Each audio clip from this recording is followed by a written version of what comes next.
भारत की पवित्र भूमि पर ऐसे कई महापुरुषों ने जन्म लिया है जिन्होंने अपने कृत्यों और सिद्धांतों के बल पर मानव जीवन के भीतर छुपे गूढ़ रहस्यों को उजागर किया। उन्हीं में से एक है महात्मा बुद्ध, जिन्होंने सामान्य मनुष्य के रूप में जन्म लेकर अध्यात्म की उस ऊंचाइयों को छुआ जहां तक पहुंचना किसी आम व्यक्ति के लिए मुमकिन नहीं है। ऐसे महान पुरुष के दिखलाए गए मार्ग को लोगों ने एक धर्म के रूप में ग्रहण किया, जिसके परिणाम स्वरूप भारत समेत सभी बड़े देशों में बौद्ध धर्म एक प्रमुख धर्म के रूप में स्वीकार किया गया।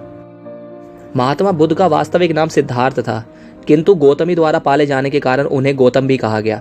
बुद्धत्व की प्राप्ति के बाद उनके नाम के आगे बुद्ध उपसर्ग जोड़ दिया गया और वो धीरे धीरे महात्मा बुद्ध के नाम से जाने गए। हेलो दोस्तों, welcome to my YouTube channel. तो आज हम जानेंगे महात्मा बुद्ध के बारे में, ऐसी बातें जो आपने कभी सुनी भी और नहीं भी। तो चलिए शुरू करते हैं। महात्मा बुद्ध का जीवन। सिद्धार्थ का जन्म शाक्य गणराज्य की राजधानी कपिलवस्तु के राजा शुद्धोधन के घर पर हुआ। जन्म के 7 दिन के भीतर ही सिद्धार्थ की मां का निधन हो गया। उनका पालन पोषण शुद्धोधन की दूसरी रानी महाप्रजावती ने किया। सिद्धार्थ के जन्म के समय ही एक महान साधु जिनका नाम नेव था, उन्होंने ये घोषणा कर दी कि यह बच्चा एक महान राजा बनेगा या फिर एक बेहद ही पवित्र मनुष्य के रूप में अपनी पहचान स्थापित करेगा।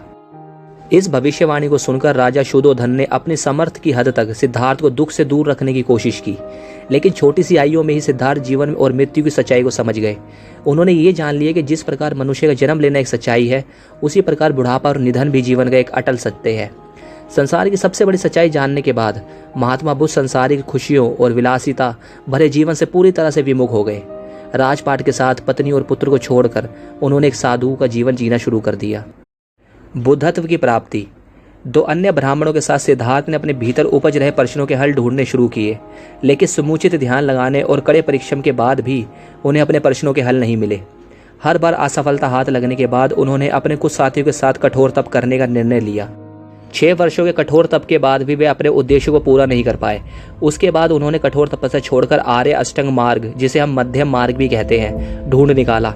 वह एक पीपल के पेड़ के नीचे बैठ गए और निश्चय किया कि जब तक मेरे प्रश्नों के उत्तर नहीं मिलेंगे मैं यहाँ से उठूंगा नहीं। लगभग 49 दिनों तक ध्यान में रहने के बाद उन्हें सर्वोच्च ज्ञान की प्राप्ति हुई और मात्र 35 वर्ष की उम्र में ही वे सिद्धार्थ से महात्मा बुद्ध कहलाए।